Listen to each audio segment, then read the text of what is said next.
കൂട്ടുകാർക്ക് നല്ലൊരു ദിവസം ആശംസിച്ചുകൊണ്ട് നമുക്ക് നേരെ ജാനകിയുടെ അബിയുടെ ഇന്നത്തെ നല്ലൊരു വിശേഷം കേട്ടാലോ.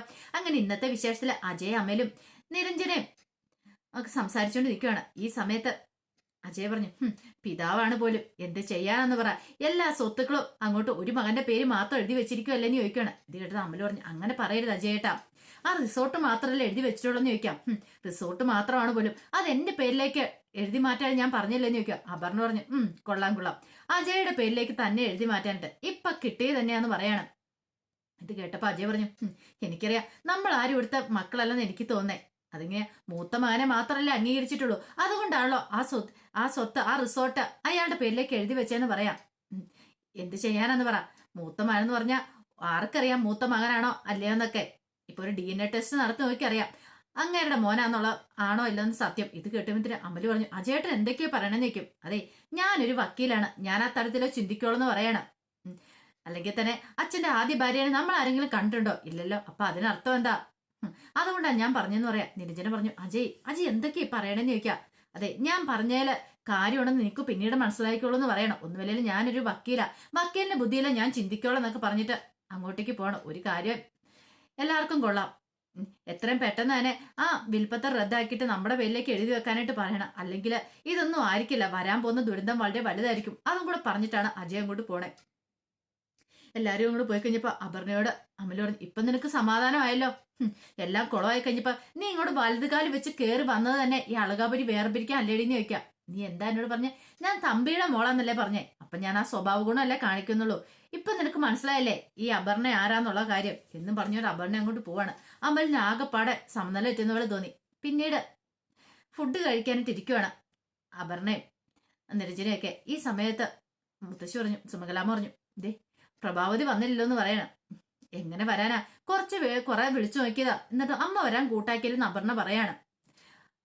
ഇനി പറഞ്ഞിട്ട് കാര്യമൊന്നുമില്ല, അവളുടെ മനസ്സ് അത്ര നേരം വേദനിച്ചിട്ടുണ്ടെന്ന് പറയാണ്. അജയ് പറഞ്ഞു, അത് ശരിയാ, അല്ല അമ്മയ്ക്കും ഇതിനകത്ത് പങ്കുണ്ട്, അമ്മയ്ക്ക് ഇതിന്റെ വല്ല കാര്യം ഉണ്ടായിരുന്നോ?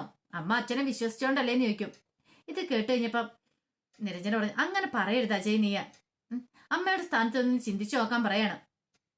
ഇതൊക്കെ കേട്ടോണ്ട് അപർണ പറഞ്ഞു, ഞാൻ അമ്മേനെ കുറ്റം പറയത്തുള്ളൂ, അല്ല അമ്മ കാരണം ഇങ്ങനെയൊക്കെ സംഭവിച്ചെന്ന് പറയണം. അപ്പോഴേക്കാണ് അപർണയല്ല അമൃത പ്രഭാവതിയും കുട്ടിക്കോണം അങ്ങോട്ട് വരുന്നത്. വാ അമ്മ ഇങ്ങോട്ട് വാ, ഞാൻ വിളമ്പി തരാന്ന് പറഞ്ഞ് അങ്ങോട്ട് കൊണ്ടിരുത്താണ്.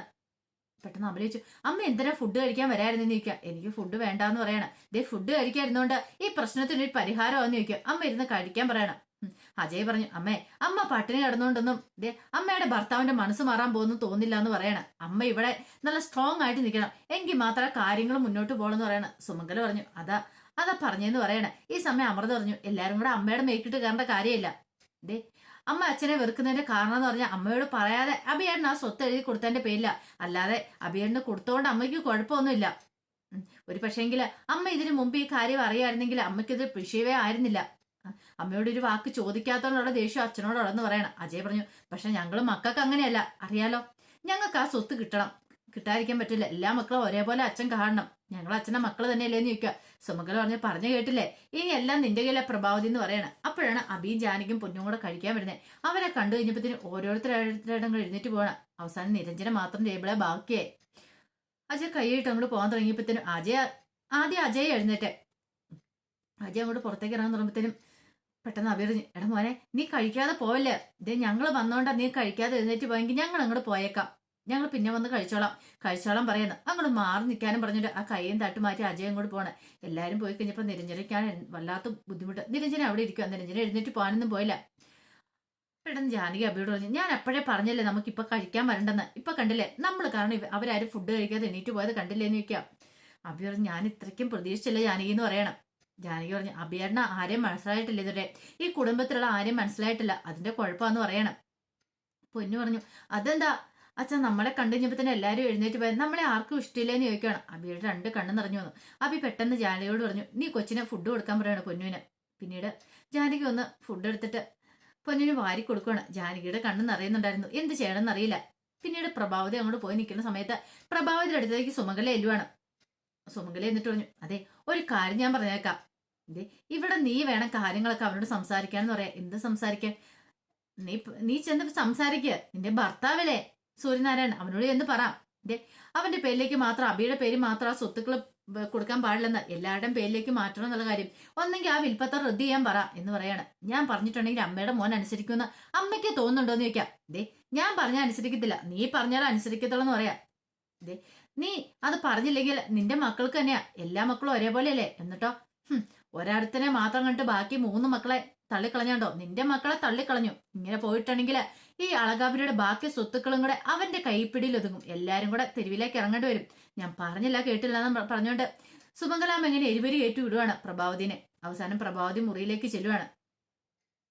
മുറിയിലേക്ക് എന്ന് കഴിഞ്ഞപ്പോഴത്തേനും സൂര്യനാരായണൻ അവിടെ ഉണ്ടായിരുന്നു. സൂര്യനാരായണൻ അടുത്ത് പറഞ്ഞു, നിങ്ങളുടെ ഈ നിർബന്ധി ബുദ്ധി കൊണ്ട് ഈ വീട് തന്നെ ഇല്ലാതാൻ പോകുന്നതെന്ന് പറയണം. ഇത് കേട്ടപ്പോ സൂര്യ പറഞ്ഞു, ഞാൻ എന്ത് നിർബന്ധ ബുദ്ധി കാണിച്ചെന്നാ പറഞ്ഞേ? നിങ്ങളുടെ ഈ പിടിവാശി ഇതൊന്ന് അവസാനിപ്പിച്ചൂടെ? ആ വിൽപ്പത്ര റദ്ദ് ചെയ്യാൻ മേലെന്ന് ചോദിക്കാം. അത് ഞാൻ റദ്ദ് ചെയ്യണോ അല്ലേ? കൊള്ളാം പ്രഭാവതി, നീ ഇത്രമാത്രം സ്വാർത്ഥമായത് ഞാൻ അറിഞ്ഞില്ല എന്ന് പറയണം. പ്രഭാവതി പറഞ്ഞു, ഞാൻ സ്വാർത്ഥമായതുകൊണ്ടല്ല, എല്ലാ മക്കൾക്കും ഒരേപോലെ അല്ലേ അവകാശമുള്ള അച്ഛൻ്റെ അമ്മയുടെ സ്വത്തിന്റെ പേരില്. പക്ഷെ നിങ്ങൾ എന്താ കാണിച്ചെന്ന് ചോദിക്കും. പ്രഭാവതി, അത് മാത്രമല്ല ഞാൻ എഴുതി കൊടുത്തോളൂ, പക്ഷെ നിങ്ങൾക്കൊരു വാക്ക് പറയായിരുന്നു, പക്ഷെ നിങ്ങളത് എന്നോട് പറഞ്ഞോന്ന് ചോദിക്കണം. അങ്ങനെ പറയുമായിരുന്നെങ്കിൽ എനിക്ക് ബുദ്ധിമുട്ടുണ്ടാകത്തില്ലെന്ന് പറയണം. സൂര്യനാരായണൻ പറഞ്ഞു, നിന്റെ വിഷമം എന്താന്ന് എനിക്ക് മനസ്സിലാവുന്നുണ്ട്, പക്ഷെ നീ ഒന്ന് വിചാരിച്ചോ, ഞാൻ ആ വിൽപ്പത്രം റദ്ദാക്കും നീ വിചാരിക്കണ്ട. അത് റദ്ദാക്കിയിട്ടുണ്ടെങ്കിൽ ഞാൻ തമ്പിയുടെ മുന്നിൽ തോറ്റു പോകുന്നതിന് തുല്യമാണ്, അതൊരിക്കലും നടക്കില്ല എന്ന് പറയണം. പ്രഭാത് പറഞ്ഞു, എന്നെ പറഞ്ഞാൽ മതി, നിങ്ങളുടെ മൂത്തമാനെ ഞാൻ ഇരു കൈ നീട്ടി സ്വീകരിച്ചേ, എന്റെ മക്കളെക്കാളും കാര്യമായിട്ട് ഞാൻ അവനെ നോക്കി. ബാക്കി നിങ്ങളുടെ അമ്മയൊക്കെ കുറ്റപ്പെടുത്തി കഴിയുമ്പോഴത്തേനും ഞാൻ അവരുടെ മുന്നിൽ എന്റെ മൂത്തമാനാന്ന് പറഞ്ഞ് അബീനെ ചേർത്ത് പിടിച്ചിട്ടുള്ളൂ. പക്ഷെ അതിന്റെ കാര്യം ഇപ്പൊ എനിക്ക് സങ്കടം വരുന്നത്, അതോർത്തിട്ട് എനിക്ക് സങ്കടം വരുന്നത്. കാരണം മറ്റൊന്നുമല്ല, ഞാൻ അന്ന് അങ്ങനെയൊന്നും ചെയ്യേണ്ടിയിരുന്നില്ല എന്ന് എനിക്ക് തോന്നുന്നുണ്ട്.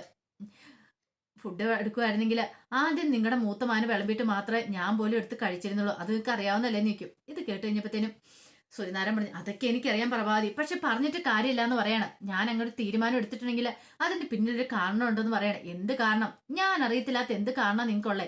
നിങ്ങൾ ആ വിൽപ്പത്രം റദ്ദ് ചെയ്തില്ലെങ്കിൽ ഒരു കാരണവശാലും ഈ കുടുംബം ഇനി മുന്നോട്ട് പോകത്തില്ലെന്ന് പറയണം നല്ല രീതിയിൽ.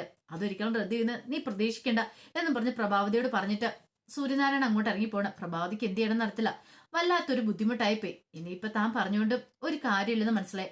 അങ്ങനെ പ്രഭാവതി ആകെപ്പാടെ വിഷമിച്ച് മുറിയിലേക്ക് പോരുവാണ്.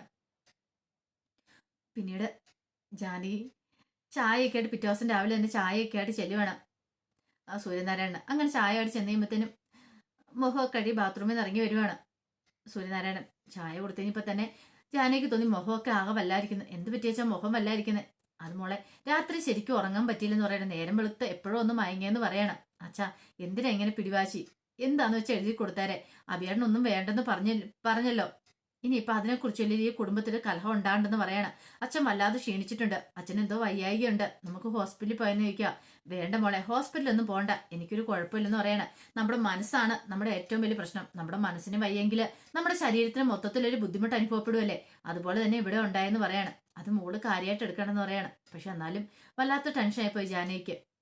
ജാനകി പറഞ്ഞു, എന്നാലും വെച്ചാ ഞാനാ തെറ്റ് ചെയ്ത് ഇവിടെ എന്ന് പറയണം. മോൾ എന്ത് തെറ്റ് ചെയ്തു? അപർണനെ ഒരു കാരണവശാലും വീട്ടിലേക്ക് കൂട്ടിക്കൊണ്ടുവരാൻ പാടില്ലായിരുന്നു. സാരമില്ല മോളെ, ഇനി അതിനെക്കുറിച്ചൊന്നും ഞാൻ ചിന്തിക്കുന്നില്ല എന്ന് പറയാം. എല്ലാം നല്ലതിനെ എന്ന് കരുതുന്ന ആളാ ഞാന്. മോള് ചെയ്ത് ഒരിക്കലും തെറ്റായെന്ന് എനിക്ക് തോന്നില്ലെന്ന് പറയണം. എന്നാലും ആ തമ്പി അവരും ചേർന്നിട്ട് ഇങ്ങനത്തെ ഒരു പണി സാരമില്ല, എത്രയൊക്കെ ചെയ്യുന്നു പറഞ്ഞാലും അപർണനെ മോള് സ്വന്തം അനീതിയായിട്ട് കാണണമെന്ന് പറയണം. ഒരു കാരണവശാലും നിങ്ങൾ തമ്മിൽ വഴക്കൊന്നും ഉണ്ടാക്കണ്ട, അതിന്റെ കാര്യമില്ലെന്ന് പറയണം. ഇതൊക്കെ പറയുമ്പോൾ സൂര്യനാരായണന്റെ കണ്ണ് നിറഞ്ഞു വന്നു. ജാനകിക്കും വല്ലാത്ത വിഷമമായിപ്പോയി.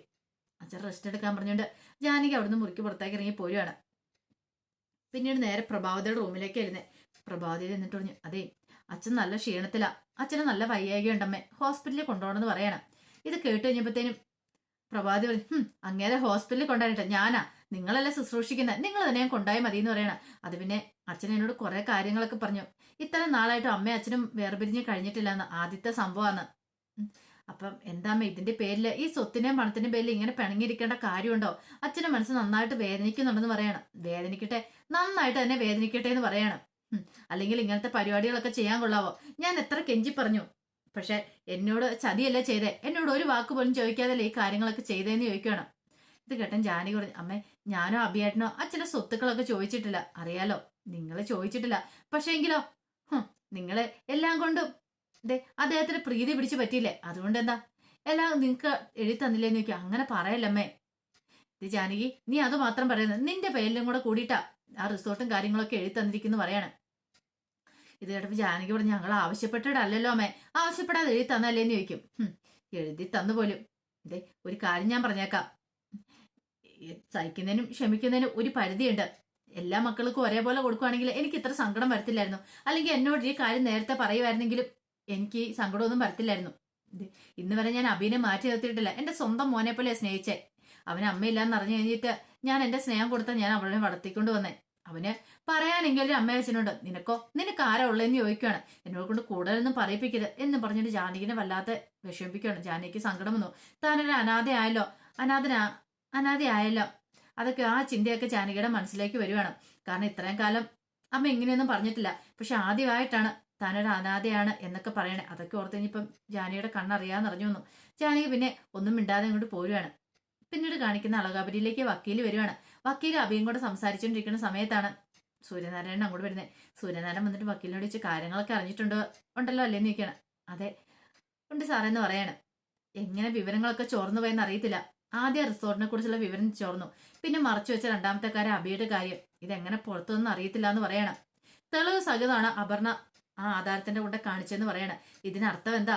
ഇത് കേട്ട് കഴിഞ്ഞപ്പോഴത്തേനും പെട്ടെന്ന് തന്നെ അബി പറഞ്ഞു, ഇനിയിപ്പ ആ റിസോർട്ട് നോക്കാൻ ഏൽപ്പിച്ച് ഡേവിഡ് എന്ന് പറയുന്ന ആളാണോ? ഇത് കേട്ടതും സൂര്യനാരായണൻ പറഞ്ഞു, അവനാണോ? അതും സംശയമുണ്ടെന്ന് പറയണം.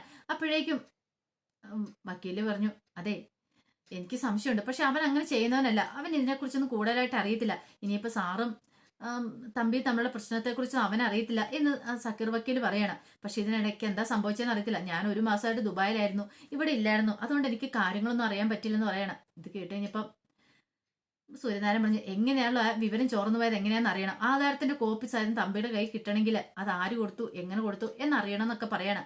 അപ്പൊ അതിന്റെ വിശേഷങ്ങളൊക്കെയാണ് കണ്ടത്. ഇതിന്റെ ബാക്കി വിശേഷങ്ങളുമായിട്ട് വൈകുന്നേരത്തെ പ്രമോയി വരാട്ടോ. ഒരിക്കൽ കൂടി എല്ലാവർക്കും നല്ലൊരു ദിവസം ആശംസിച്ചു നിർത്തുന്നു. നന്ദി.